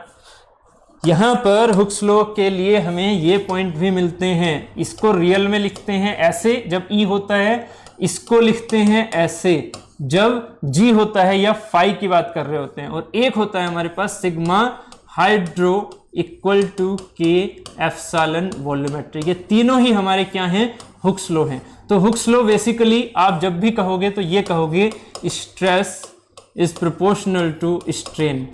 अगर आपने प्रोपोर्शनैलिटी हटाया तो वो फिर एक पर्टिकुलर टाइप बन जाता है। जब आप प्रोपोर्शनैलिटी हटाते हो तो वो एक पर्टिकुलर टाइप बन जाता है। आपको ये बताना पड़ेगा कि हाँ यहाँ पर नॉर्मल स्ट्रेस है और यहाँ पर लॉन्गिट्यूडनल है, अगर आप sigma equal to E epsilon को हुक्स लॉ बोलते हो। तो Hooke's law basically sigma proportional to epsilon था, उसके बाद जैसी हमारी प्रॉपर्टी है, जैसा हमारे पास डिफॉर्मेशन जा रहा है, उसके हिसाब से हुक्स लॉ हमारे यहाँ बन के आ जाते हैं। ये 3 फॉर्मेशन होती है हमारी हुक्स लॉ की। उम्मीद है यहाँ तक कि समझ में आ गया होगा। ठीक है, अभी हमने बातें कहाँ तक की हैं जरा समझिएगा। अभी हमने बातें की हैं प्रोपोर्शनल लिमिट तक। तो याद रखिएगा ये जो प्रोपोर्शनल लिमिट है उसी के सेंस में हमारा हुक्स लॉ काम कर रहा है, और जहां तक हमारा हुक्स लॉ काम करता है वहीं तक हमारी सोम वैलिड होती है। क्योंकि सोम में अगर हम वैलिडिटी की बात कर रहे हैं तो सोम वैलिड होना मतलब सिग्मा प्रोपोर्शनल टू एप्सिलॉन होना। हम कहीं पर भी ये फॉर्मूला यूज कर सकते हैं, sigma equal to E epsilon या tau equal to G phi या फिर sigma hydro equal to K epsilon volumetric. तो ये फॉर्मूले हम कहीं पर भी सोम में यूज कर सकते हैं। इसका मतलब हम सोम कहां तक मान के चल रहे हैं, जहां तक ये रूल वैलिड है, क्योंकि जब ये रूल वायलेट हो गया तो वहीं पर हमारा सोम भी बेकार हो जाएगा, वैलिड नहीं करेगा। उम्मीद है यहां तक ये चीज क्लियर हो गई है। ठीक है, तो अब चलते हैं फिर आगे की तरफ। यहां पर हमने ए पॉइंट की बात कर ली है। ए पॉइंट से हमारा थोड़ा सा आगे का एक पॉइंट हो रहा था, क्योंकि मुझे आपको बेसिक चीजें समझानी है, क्वेश्चन हमारे इस सेंस में आते हैं। तो इससे आगे हमारे पास आता है कि एक बी पॉइंट। इस बी पॉइंट को हम क्या बोल रहे हैं जरा ध्यान से समझिएगा। ये जो बी पॉइंट है, इस बी को पॉइंट को हम बोल रहे हैं इलास्टिक पॉइंट। इस बी पॉइंट को हम बोल रहे हैं इलास्टिक पॉइंट। अब यार हमने इसको इलास्टिक पॉइंट बोला, तो इलास्टिक पॉइंट और प्रोपोर्शनल पॉइंट में डिफरेंस क्या है? इलास्टिक पॉइंट में एंड प्रोपोर्शनल पॉइंट में जो डिफरेंस है उसको जरा समझिएगा। कि जो हमारे पास इलास्टिक पॉइंट होता है, ध्यान से समझिएगा, यहां तक तो बात हो गई हमारी प्रोपोर्शनल लिमिट के हिसाब से। ठीक है, अब मैं बात कर रहा हूं यहां पर इलास्टिक लिमिट की। तो इलास्टिक लिमिट ये हमारा हो गया हुक्स लॉ का कॉन्सेप्ट। ठीक है, अब मैं बात कर रहा हूं इलास्टिक लिमिट की। तो इलास्टिक लिमिट में जरूरी नहीं है कि हुक्स लॉ वैलिड हो। याद रखिएगा, इलास्टिक लिमिट में जरूरी नहीं है कि हुक्स लॉ वैलिड हो, बट उसके मेजर पार्ट में इलास्टिक लिमिट के अंदर मेजर पार्ट में हुक्स लॉ वैलिड होगा। बट ये इलास्टिक लिमिट क्या है फिर? अगर यार यहां पर हम इस तरह से सोच रहे हैं तो फिर इलास्टिक लिमिट क्या है जरा समझिएगा।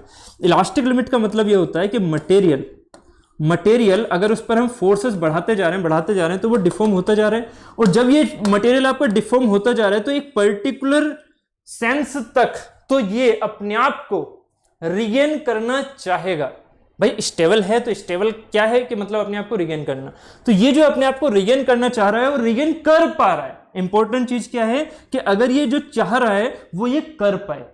ठीक है, जो ये चाह रहा है वो ये कर पाए। तो अगर ये अपने आप को रिगेन कर पा रहा है, ठीक है, अगर ये अपने आप को रिगेन कर पा रहा है तो वो है इसकी इलास्टिसिटी, कि इसके अंदर इलास्टिसिटी है और ये अपने आप को रिगेन कर पा रहा है। ठीक है, कौन से पॉइंट तक ये अपने आप को रिगेन कर पा रहा है वो हमारा हुक्स लॉ के हिसाब से नहीं बताया जाता है, वो इसकी प्रॉपर्टी के हिसाब से बताया जा रहा है कि इसके अंदर कहां तक को अपने आप को रिगेन करने की कैपेसिटी है। तो रिगेन करने की कैपेसिटी जो है मटेरियल में, जैसे माइल्ड स्टील की बात भी करें तो माइल्ड स्टील का अगर ये ग्राफ में, ये ग्राफ किसका है? पहली बात माइल्ड स्टील का है। माइल्ड स्टील होती है डक्टाइल मटेरियल, बात धीरे धीरे करेंगे उनकी भी। ठीक है, पहले स्ट्रेस स्ट्रेन कर्व समझ लेते हैं। तो ये जो माइल्ड स्टील कर्व है यहाँ पर, तो माइल्ड स्टील में एक तो है ए पॉइंट जहां तक है हमारा stress strain sigma proportional to epsilon, but यहां से यहां तक ये जो फॉर्मेशन है that is the curve formation. ये जो फॉर्मेशन दिख रहा है आपको, ये मेरा क्या है? कर्व है। ठीक है, अगर आप इसमें देखेंगे माइल्ड स्टील में तो बी और ए बहुत पास हैं। बी और ए बहुत पास है कि जैसे ही वो प्रोपोर्शनल लिमिट से क्रॉस होता है उसके तुरंत ही बाद वो इलास्टिक लिमिट से भी क्रॉस हो जाता है। इसका मतलब इसमें elastic limit and proportional limit हम ऑलमोस्ट पास में मानते हैं। यहां से इस क्वेश्चन को याद रखिएगा, इस पॉइंट को, कि माइल्ड स्टील में हम elastic limit and proportional limit, elastic limit मतलब बी एंड प्रोपोर्शनल लिमिट मतलब ए, प्रोपोर्शनल लिमिट मतलब ए, दोनों को हम ऑलमोस्ट सेम मानते हैं। इसीलिए अगर जनरल अगर जनरल क्वेश्चन आता है तब आप ये भी बोल सकते हैं, अगर उसमें प्रोपोर्शनल लिमिट नहीं लिखा हुआ है तो आप ये भी बोल सकते हैं कि सोम मेरा इलास्टिक लिमिट तक वैलिड है। बट मैंने आपको रियलिटी समझा दी है, कि सोम कहां तक वैलिड है, जहां तक हुक्स लॉ लग रहा होगा, जहां तक हम ये फार्मूला यूज कर सकते हैं। तो हुक्स लॉ कहां तक वैलिड है, हमारा इस फॉर्मूले तक, और इस फॉर्मूला वैलिड कहां तक है, प्रोपोर्शनल लिमिट तक। तो उम्मीद है आपको ये चीज समझ में आ गई होगी कि हम यहां पर ऑलमोस्ट अगर सेम मान लें तब हम कह सकते हैं कि सोम वैलिड है ओनली इन दिस केस, याद रखिएगा, ओनली इन दिस केस, अगर ये दोनों बहुत पास हैं तो सोम वैलिड हम मान सकते हैं कहां तक, इलास्टिक लिमिट तक भी। ठीक है, जनरली हम इलास्टिक लिमिट तक तब मानते हैं जब जनरल आपसे पूछा जा रहा है। ठीक है, अगर डेप्थ में क्वेश्चन पूछा गया है तो सीधा आप बोलेंगे कि मेरा हुक्स लॉ जहां तक वैलिड है that is the proportional limit, जहां तक मेरा फॉर्मूला वैलिड है और वहीं तक मेरा सोम वैलिड है। क्लियर? ठीक है, उम्मीद है यहां तक ये चीज समझ में आ गई होगी। अब देखिएगा आगे की बातें। ठीक है, इंपॉर्टेंट पॉइंट हमारे सोम के यही थे। अब आगे की बातें करते हैं। ए से बी हो गया, उसके बाद हमारे पास एक सी पॉइंट आया, ये वाला, इसे हमने सी बोल दिया। उसके बाद ये पॉइंट मान लीजिए डी है, ये पॉइंट मान लीजिए ई है, ये पॉइंट मान लीजिए एफ है और ये पॉइंट मान लीजिए जी है। ठीक है, तो यहां से इन पॉइंट्स के बारे में और बात करनी है हमें। इन पॉइंट्स के बारे में देखिएगा आप इंडिविजुअली। इस ए पॉइंट को तो हमने बोल दिया है प्रोपोर्शनल लिमिट, इसमें तो कोई दिक्कत नहीं है। ठीक है, बी पॉइंट को हमने इलास्टिक लिमिट बोल दिया है। सी पॉइंट होता है हमारा अपर यील्ड पॉइंट। ऐसे ही जो डी पॉइंट होता है वो हमारा होता है लोअर यील्ड पॉइंट। उसके बाद जो हमारा डी ई रीजन है इसे हम बोलते हैं परफेक्टली प्लास्टिक रीजन। ये फिगर में इंक्लूड कीजिएगा, काफी बड़ा सा फिगर बनाइएगा, सारी चीजें इंक्लूड कीजिएगा। साथ ही इसका दूसरा नाम हो जाता है यील्डिंग रीजन। इसी रीजन का दूसरा नाम है यील्डिंग रीजन। उसके बाद ई से एफ तक का जो पार्ट होता है उसे हम बोलते हैं स्ट्रेन हार्डनिंग रीजन। ठीक है, उसके बाद जो एफ और जी का पार्ट होता है उसे हम बोलते हैं नेकिंग रीजन। उम्मीद है यहां तक ये चीज क्लियर हो रही होगी। एफ को हम बोलते हैं अल्टीमेट पॉइंट, इसे अलग कलर से लिख लेते हैं। एफ को बोलते हैं हम अल्टीमेट पॉइंट। ठीक है, और जी को बोलते हैं हम फ्रैक्चर और ब्रेकिंग पॉइंट। उम्मीद है यहां तक ये चीज से क्लियर हो रही होंगी। यहां तक जो हमने लिख रहे हैं वो सामने सही से आपको समझ में आ रहा होगा। ठीक है, अब छोटी छोटी बातें कर लेते हैं इन सबके पार्ट के बारे में। सबसे पहले हम बात की थी हमने ए से सी बी तक। अब बी से जो हमारा अगला वाला पार्ट है सी और डी वाला, तो सी और डी में जरा सोचिएगा, सी और डी में हो क्या रहा है। सी से डी अगर हम रिलेशन देखें तो सी से डी में स्ट्रेस क्या हो रही है, रिड्यूस हो रही है, जबकि स्ट्रेन क्या हो रही है, इंक्रीज हो रही है। तो यार ऐसा क्यों हो रहा है ना, स्ट्रेन। अब यहां पर ये चीज मत लगा देना सिग्मा प्रोपोर्शनल टू एप्सिलॉन, भाई वो चीज यहां है ही नहीं। अब गलती मत करना, वो चीज यहां है ही नहीं, अब खत्म हो चुकी है। सिग्मा प्रोपोर्शनल टू एप्सिलॉन ये था, अब क्या है, sigma proportional to epsilon to the power n है। Sigma proportional to epsilon to the power n है। ये पार्ट होता है प्रोडक्शन का, हम प्रोडक्शन में इसको डील करेंगे अच्छे से। ठीक है, only for the mechanical student. तो sigma proportional to epsilon to the power n होता है एक्चुअल में वहां का रिलेशन, इसे बोलते हैं पावर लॉ। ठीक है, जो कि होता है आगे इलास्टिक लिमिट से आगे की जो हमारे रूल होते हैं वो इससे चलते हैं। ठीक है, अभी स्ट्रेस अगर डिक्रीज हो रही है, एप्सिलॉन इंक्रीज हो रहा है, यार ये रिलेशन थोड़ा सा उल्टा सा दिख रहा है। ठीक है, कि स्ट्रेन अगर हमारे पास ज्यादा बढ़ रही है तो स्ट्रेस हमारी बढ़नी चाहिए। ठीक है, इंटरनल रेजिस्टेंस बढ़ने चाहिए ना जब डिफॉर्मेशन बढ़ रहा है। तो ये जो रीजन होता है, इस रीजन को बोलते हैं, ये ऐसा होता इस वजह से है क्योंकि यहां पर कार्बन स्लिपिंग होती है। किसमें, कोट्रल एटमॉस्फेयर में। मैंने आपको पहले ही बोल दिया था कि मैं आपको इतनी डेप्थ में नहीं लेके जाऊंगा, कि कोस्टल एटमॉस्फेयर में मैं यहाँ पर बता रहा हूँ, ठीक है, क्योंकि सिविल स्टूडेंट भी देख रहे हैं और आपको एग्जाम पॉइंट ऑफ व्यू से सीधा याद रखना है। हाँ, अगर आपको क्रिस्टलोग्राफी समझना है तो बिल्कुल आप ऐप पर जाकर इसके डेप्थ एनालिसिस वाले वीडियोस देख सकते हो, उसमें कोई दिक्कत नहीं है। और अगर आपको और भी क्यूरियोसिटी है अपने माइंड में कि सर ऐसा होता क्यों है, तो आप बिल्कुल मेरे से ऐप पर जाकर क्वेश्चन पूछ सकते हो, ठीक है, वहां पर मैं आपको बता दूंगा, ठीक है। तो यहां पर हमें एग्जाम पॉइंट ऑफ व्यू से चीजों को लेकर चलना है, तो एग्जाम पॉइंट ऑफ व्यू से आपके पास ये आंसर है कार्बन स्लिपिंग। कार्बन स्लिपिंग का सिंपल सी बात है, हम यहाँ पर बात किसकी कर रहे हैं, सिर्फ और सिर्फ पहले ही हमने ये कंडीशन याद रखिएगा, ये जो स्ट्रेस स्ट्रेन कर्व बन रहा है वो हमारा किसका बन रहा है, stress strain curve for the, ये किसके लिए है, माइल्ड स्टील के लिए। और माइल्ड स्टील क्या होती है, mild steel is the low carbon steel, mild steel is the low carbon steel, या फिर इसे हम क्या बोल देते हैं, स्ट्रक्चरल स्टील, स्ट्रक्चरल स्टील। तो ये जो हमारे पास स्टील है इसमें होता है कार्बन, और कार्बन स्लिप जब करता है तो तब ये रीजन बन के आता है। जब कार्बन अपने आप में स्लिप करता है कोस्टल एटमॉस्फेयर में तो ये रीजन बन के आता है CD, जिसकी वजह से अपर यील्ड होता है और लोअर यील्ड होता है। बट जो अपर यील्ड एंड लोअर यील्ड है वो याद रखिएगा, जो अपर यील्ड है एंड लोअर यील्ड है वो सिर्फ और सिर्फ आपके किसके कंडीशन में आएगा, अपर यील्ड एंड लोअर यील्ड दोनों ही पॉइंट आपको only show when slow loading is occur, ठीक है, when slow loading is occur। अगर आप फास्ट लोडिंग कर रहे हैं, अगर आप if fast loading आप कर रहे हैं तो आपको सिर्फ और सिर्फ लोअर यील्ड पॉइंट दिखाई देगा। बट मेन चीज क्या है, फिर वहां पर हम लोअर यील्ड पॉइंट की बात ही नहीं रखेंगे। क्यों? क्योंकि अगर किसी चीज में कंपैरिजन नहीं है, अगर किसी चीज में आप कंपैरिजन नहीं कर सकते तो उसे कभी लोअर या अपर बोल सकते हो? अगर कंपैरिजन के लिए पॉइंट नहीं है तो आपको उसे लोअर या अपर बोलना है क्या? नहीं। तो फास्ट लोडिंग में जो यील्ड पॉइंट होता है वो लोअर यील्ड पॉइंट की तरह जाता है, ठीक है, इसलिए वो हम लोअर यील्ड पॉइंट की वैल्यू पे लेके चलते हैं। जब भी डिजाइन करना होता है, याद रखिएगा, जब भी हम डिजाइन कर रहे होते हैं तो किससे कर रहे होते हैं, लोअर यील्ड पॉइंट से, लोअर यील्ड पॉइंट से, जो हमें लोअर यील्ड पॉइंट की वैल्यू दी होती है, ठीक है। ये सिर्फ माइल्ड स्टील में आपको दिख रहा है, ये सिर्फ कार्बन जिसमें कम होगा, जिसमें कोस्टल एटमॉस्फेयर बनेंगे उसमें दिखेगा। एल्यूमिनियम, ठीक है, कॉपर, उनमें लोअर अपर यील्ड पॉइंट नहीं दिख रहे हैं। Medium carbon steel, high carbon steel नहीं दिखेंगे, कास्ट आयरन नहीं दिखेंगे लोअर अपर, सिर्फ और सिर्फ यील्ड पॉइंट दिखेगा। उसको हम लास्ट में समझेंगे इलास्टोप्लास्टिक रीजन में कि उसका यील्ड पॉइंट की वैल्यू आप कैसे निकालते हो, that is the proof stress concept, ठीक है। तो वहां पर हम उस चीज को समझेंगे। अभी ये चीज उम्मीद है समझ में आ गई होगी, ठीक है। तो यहां पर देखिएगा, अगर मैं आपसे कहता हूं यहां पर ये हो गया हमारे पास इलास्टिक, ये आपके पास C से D वाला समझ में आ चुका है। कार्बन स्लिपिंग, यहां क्या हो रही है, कार्बन स्लिपिंग।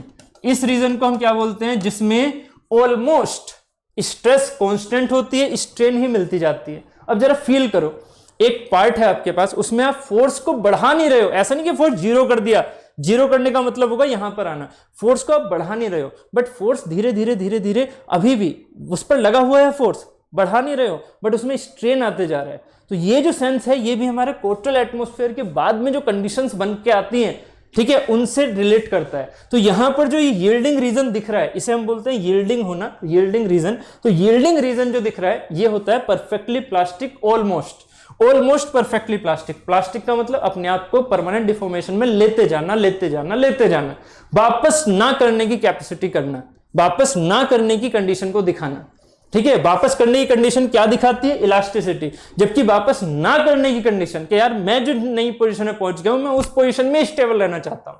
समझो जरा, मैं अगर परमानेंट डिफॉर्मेशन में पहुंच गया हूं तो मैं चाहता हूं कि मैं परमानेंट डिफॉर्मेशन में ही बना रहूं, ये भी तो स्टेबिलिटी है ना। तो उस स्टेबल पोजीशन में रहने के लिए मटेरियल के अंदर ये प्रॉपर्टी भी इजाद हो चुकी है जो कि अपने आप को रिगेन नहीं करवाना चाहती है। वही चीज हमारी क्या कहलाती है, प्लास्टिसिटी। तो यहां पर प्लास्टिसिटी बढ़ती जा रही है। तो ये परफेक्टली प्लास्टिक है कि without any increment of stress आपके पास स्ट्रेन बढ़ती जा रही है। वर्डिंग पर ध्यान दो, लिख लो इन पॉइंट्स को, without any increment of the stress strain बढ़ती जा रही है। वही रीजन मेरा क्या कहला रहा है, परफेक्टली प्लास्टिक रीजन और यील्डिंग रीजन। उसके बाद after a particular situation of crystallographic formation, crystallographic formation के बाद जब हमें एक ई पॉइंट मिलता है तो उस ई पॉइंट के बाद स्ट्रक्चर होता है काफी अच्छा, और उस स्ट्रक्चर के बाद में आपको जब फोर्स लगानी होती है, डिफॉर्मेशन बढ़ाना होता है, तो आपको फोर्स की वैल्यू बढ़ानी पड़ती है। और अगर आप फोर्स की वैल्यू बढ़ाओगे तो इंटरनल रेजिस्टेंस का मैग्नीट्यूड क्या है, फोर्स के बराबर, तो यहां पर इंटरनल रेजिस्टेंस बढ़ेगा। तो इसीलिए हमारे पास यहां आती है स्ट्रेन हार्डनिंग। ये हमारा पार्ट हो जाता है प्रोडक्शन का, ये हमारा पार्ट हो जाता है मैकेनिकल के लिए प्रोडक्शन वाला, ठीक है, जिसमें हम sigma equal to K epsilon to the power N power law का यूज कर रहे होते हैं। उसके बाद इफ एफ पॉइंट पर, जो जिसे हम बोलते हैं अल्टीमेट स्ट्रेंथ, अल्टीमेट स्ट्रेस के बाद हमारे पास होता है नेकिंग रीजन। मतलब अब बॉडी किस में पहुंच चुकी होती है, नेकिंग में, ठीक है। तो नेकिंग फॉर्मेशन यहां पर अब आपको देखने को मिलेगा लास्ट में। तो अल्टीमेट स्ट्रेस के बाद क्या होने वाला है कि मटेरियल अब पहुंच चुका होगा नेकिंग रीजन में। ये हो गया उसका, मान लीजिए काफी ज्यादा फोर्स लगने के बाद फाइनल शेप। अब फाइनल शेप के बाद जो हमारे पास ये हो गया एफ पॉइंट हमारा। तो एफ पॉइंट के बाद क्या होगा, यहां पर जो भी ग्रेन हमारी, समझिएगा, जो भी ग्रेन वीक होगी, जो भी ग्रेन आपकी वीक होगी, उसी ग्रेन से हमारी क्या हो जाएगी, नेकिंग शुरू। उसी ग्रेन से हमारी क्या हो जाएगी, नेकिंग शुरू। और ये नेकिंग हमारी यहां पर उस चीज को फेल करने की कोशिश करेगी। जो डक्टाइल मटेरियल होते हैं, उन डक्टाइल मटेरियल में जो फेलियर होता है वो होता है टेंशन में। डक्टाइल मटेरियल में जो फेलियर होता है टेंशन में, वो होता है cup and cone fracture. Cup and cone fracture, ये जो चीजें हैं याद रखिएगा, ये जो चीजें हैं ये मैं थ्योरी ऑफ फेलियर में आपको समझाऊंगा। थ्योरी ऑफ फेलियर में आपको समझाऊंगा। डायरेक्टली क्वेश्चन पूछा जाता है एग्जाम में कि सर जी ये बताइए, अगर एक डक्टाइल मटेरियल है और उस पर टेंशन लग रही है तो वो कैसे फेल होगा। एक डक्टाइल मटेरियल है, उस पर अगर शियर लग रही है तो वो कौन से प्लेन से फेल होगा। एक ब्रिटल मटेरियल है, उस पर टेंशन लग रही है, कौन से प्लेन से फेल होगा। एक ब्रिटल मटेरियल है, उस पर शियर लग रही है, कौन से प्लेन से फेल होगा। ये क्वेश्चन आपके थ्योरी ऑफ फेलियर में मैं डील करूंगा, क्योंकि ये आपके एग्जाम्स में पूछे जाते हैं, ठीक है। तो उम्मीद है आपको यहां पर ये स्ट्रेस स्ट्रेन कर्व समझ में आ चुका होगा। यहां तक ये स्ट्रेस स्ट्रेन कर्व की जो हमने बातें की हैं वो सब समझ में आ चुकी होंगी। एक एक पॉइंट इंपॉर्टेंट है, डायरेक्टली क्वेश्चन आपसे पूछे जाते हैं, डायरेक्टली एक एक पॉइंट इंपॉर्टेंट है इसका, ठीक है। लिखिएगा अच्छे से, शॉर्ट नोट्स बनाइएगा।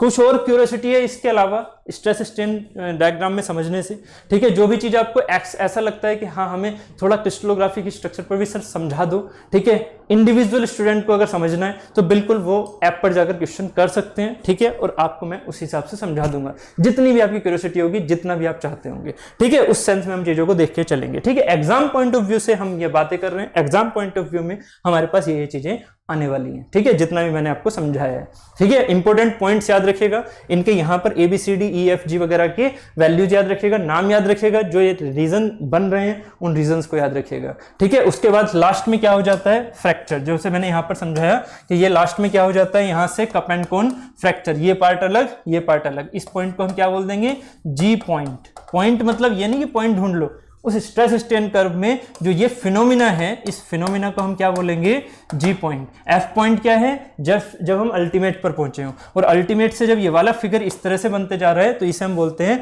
Necking reason. इसे हम बोलते हैं नेकिंग रीजन।